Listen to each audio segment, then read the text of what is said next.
10वीं पास बहू। काजल की शादी सुमित के साथ हो गई।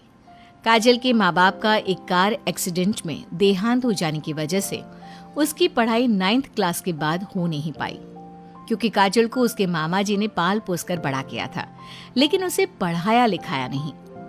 काजल के अच्छे नेचर और उसकी सुंदरता को देखकर सुमित को वो पसंद आ गई और सुमित ने काजल के साथ शादी कर ली। शादी के बाद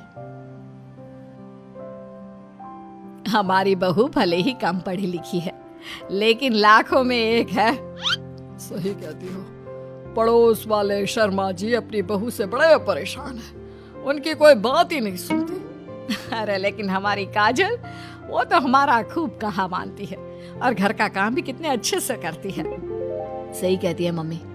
पहले मुझे भी लगता था आजकल के जमाने में सिर्फ 9th क्लास पास लड़की कुछ अजीब लगता है, लेकिन घर उसने कितने अच्छे से संभाल लिया है।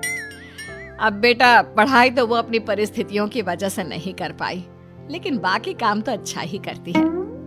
अच्छा मम्मी, शाम को मेरे ऑफिस के दोस्त और उसकी वाइफ घर पर आ रहे हैं काजल से मिलने के लिए। अरे ये तो बहुत अच्छी बात है बेटा, लेकर आओ तुम्हारे दोस्तों को। शाम के वक्त, काजल, ये मेरा दोस्त अजय है और ये उसकी पत्नी Sonali. Hello Kajal, how are you? Are you working somewhere?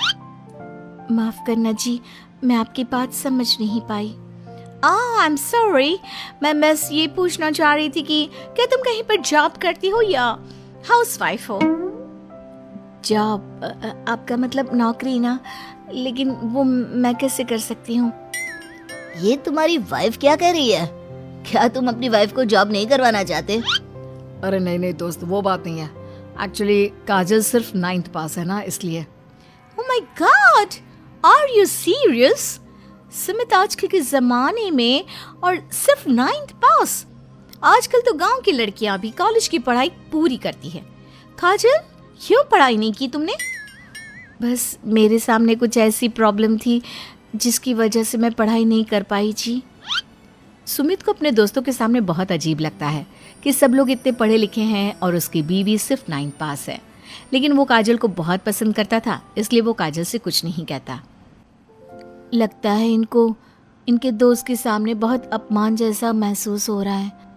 मुझे आगे की पढ़ाई करनी चाहिए, कम से कम 10वीं पास करना तो बहुत ज़रूरी लगता है।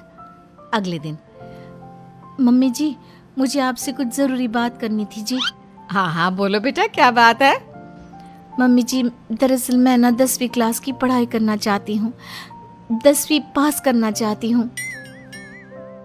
लेकिन बेटा, अब घर के इतने सारे काम, जिम्मेदारियों के बीच तुम 10वीं की पढ़ाई कैसे करोगी? पापा जी, मेरा बहुत मन है, प्लीज मना मत करिए ना जी। अरे ठीक है बेटा, जैसे तुम्हारी इच्छा। तुम 10वीं का फॉर्म भर दो।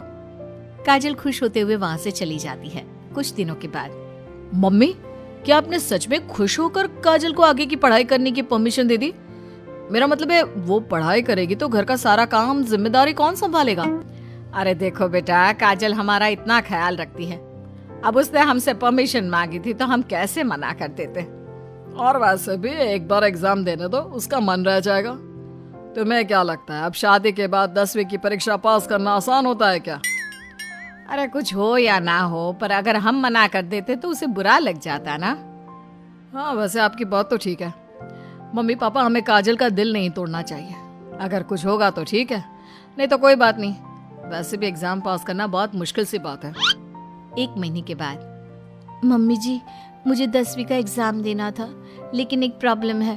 अरे क्या हुआ बेटा, बताओ मुझे। मम्मी जी, मैं प्रेग्नेंट हूँ और ऐसी हालत में मुझसे पढ़ाई और काम दोनों चीजें नहीं हो पा रही है। अरे कोई बात नहीं बेटा, तुम अंदर कमरे में जाकर आराम करो, हम कुछ सोचते हैं।